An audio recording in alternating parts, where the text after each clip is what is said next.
Hey y'all, welcome back to the channel.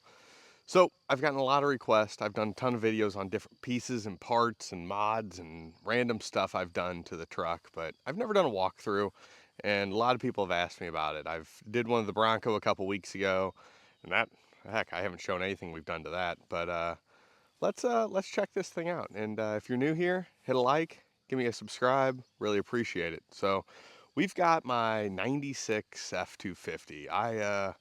I pulled this out of, or got this from out west. It was out of Wyoming for most of its life, hauling horses, and was owned by, I guess, what, an 84-year-old woman, and has 240,000 miles, completely bone stock when I got it. And yeah, it has some bumps and bruises, mainly on the driver's side. It's got, looks like it had a T-post fall into it once. Anyway, I bought it because I wanted to have, you know, a good, what I'll call daily driver, and turn into an adventure slash overland vehicle. I think that term is probably overused, but that's the story to this. So really, engine wise, still bone stock, not much done to it. It's tuned. It's got a Edge CTS3 on it. Um, I've got a Diamond Eye exhaust I actually pulled out of a junkyard, picked it up for 20 bucks, pulled it out from underneath another 7.3 that was sitting there. And yeah, so let's do a walk around, try and check it out. It's I put 65 miles on it every single day, driving to work and back, and then we take it out camping and do all that. So let's check it out. So yeah, it's overall, I mean, it's got some fun stuff to it, primarily suspension wise. But I guess we'll start up front here. We've got here, this is the bracket is from a company called Baja Racing Shop, down in Mexico. He makes these kind of light brackets like this for these OBSs. He does them 3 or 4 set configurations. This has 4 7-inch Project X lights on it. I have 2 spots and 2 fogs on here. They put out a lot of light. What I really liked about them is the old school look that they have. They look a lot like those old Hella lights that used to be made, or maybe some old KCs, but they still have good LED technology. They might change. I'm looking at maybe going to something with a little more power, and I knew going into this that they wouldn't be the most powerful light out there, but like I said, I really like the look. And then if you come over here, we got our wheel and tire setup. We got Ultra Motorsport 114 Chiefs. These were just released this year. They're 17 by 9s. They fit perfect. I really like the look. I feel like they're a good blend between the modern and then the old school look that the Ultras had for so many years. We're running Kenda Klevers on here, RTs. They're a 35 by 1050 actually. I wanted to keep the truck I don't want to say narrow, but I didn't want to run a wide 1250 on here. So as you see, it fits really good kind of up to the fender line there. It's largely just because, look, these trucks are wide. They're big. If we are going to go on trails and do that kind of stuff, I don't want them to be, you know, I want them to be as nimble, I guess, as a 3/4 ton crew cab truck can be. It might be hard to see, but if you look behind, we've got some Powerstop Z36s back there with their calipers. That's their rebuilt powder coated calipers. As you've seen on a previous video, I've got mile marker 449 SS lockouts on here. I can't say enough good things about those. We'll get back to the suspension here in a second, but yeah, it's a clean pickup.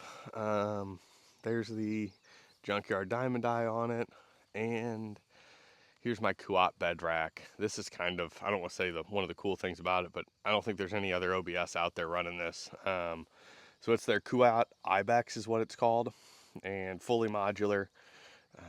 You can pull out these panels here, these center sections, not panels, these uprights, and so you can drop it down to a mid-height, take like 12 inches out of the rack, and I could put the tent, you know, below cab height then, which would be really cool, because it actually still fits in the garage, or would fit in the garage if the tent wasn't on. And so I love the the modularity of that. Got my NaturNest Orion hard shell tent on there. It is about 84 inches long, 52 inches wide, internal. And so it really has quite a bit of room for a straight pop tent. I love this thing. And for $1,000 that they run, it's probably one of the best values out there for a hard shell. You've got the Midland antenna off the side here. I've got that routed down underneath, comes up underneath in the cab. And as you come around back, we've got my Ignic tank that I use for all my propane needs when I'm out camping. I've got high lift mount, shovel mount in there. Neither of them are mounted up right now. I usually don't want to run that stuff if I'm not actually going somewhere. As you see, I don't have my fridge in, but here's my Blizzard box fridge slider. So I have that mounted in there with some nut certs, so I can pull that out real easy when I want to haul something. But it slides out my fridge perfectly to the edge of the bed, so it's really, really nice and sturdy. If you have a fridge, getting a slide is something you absolutely have to do. They're just too nice. And here's bed power. I have this all run through a Blue Sea system. So I've got, the outlet and the USB plugs there. And that's how I power my fridge and anything else I need there. As you might have seen in a previous video, I do have a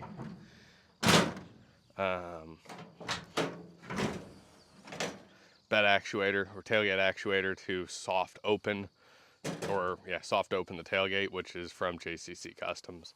Really do enjoy that as well. Pretty cheap little, I'll call mod there for that. But I guess the real shining light on this truck is going to be the suspension.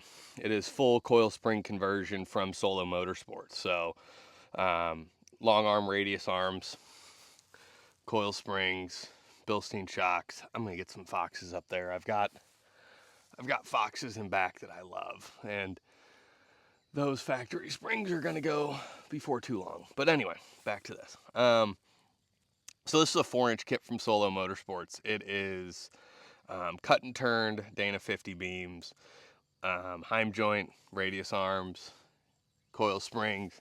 They're actually a Skyjacker spring, and believe it or not, they ride really, really nice. 186S's is what the spring is. But yeah, they align perfect because they're cut and turned. It drives wonderfully. And I'll tell you, I have a nice suspension on the Bronco as well. It's a Desolate kit on the Bronco. This is Solo Motorsports.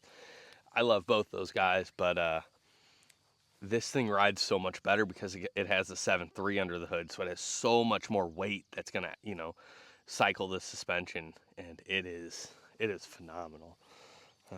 Inside is probably fairly dirty right now. I left the windows down last night, but primarily it's just a stock crew cab with some car seats in the back. I mean, it's just a pretty normal crew cab. And I guess I've got my Wolfbox G900 backup camera and dash cam, which I love. So that uses my full-time, it's my full-time rear view mirror. And so when I had this rack as a mid-height rack, I had no visibility out the back window. So I've got my camera right here that gives full visibility out the back all the time and 24/7 recording, which is awesome because when I was egged, I did not have any recording, and as such, I was out the money to get the truck fixed. We've got a Joying 8.8, which honestly I think they discontinued, which sucks because it fits so nice. So that's a Apple CarPlay, Android, receiver, and it is phenomenal. And then I've got my Edge CTS3 mounted up to the dash right there. So that's going to be tunes, and all my switches is what that'll run. And here, we'll click that on. So there's my CTS3 that we got. There's, you heard the wolf box fire up as well. So as you see, that's out the back of the wolf box. Clarity's amazing. So yeah, got the joining right here and my CTS3 with all the switches. So I've got main power to my headlight, or to my Project X lights. They have backlights, and then I have a Midland radio. That is my GMRS mounted underneath this front seat here, which is really nice and slick. And overall, that's really the truck, guys. I don't want to say it's a pretty basic truck, but it's a pretty standard pickup. Let's look under the hood. There's not much done underneath there, but we can check it out.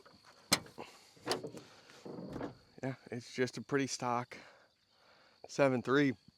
It's got a K&N intake that needs cleaned. It's pretty dirty and dusty right now. It's had a lot of miles on back roads, out fishing and camping and exploring, so got to get that. I've got dual Odyssey Extreme AGMs with a jeepcable.com battery cable kit, which is really, really nice kit. I'm very happy with that. And yeah, so that's kind of the run through of the truck, guys. So yeah, hit me up, ask me any questions you guys have on this old thing. I'm happy to walk through or show any details on any of it. And you know, guys, I'll see you next time. We got some other cool stuff coming, and have a good one.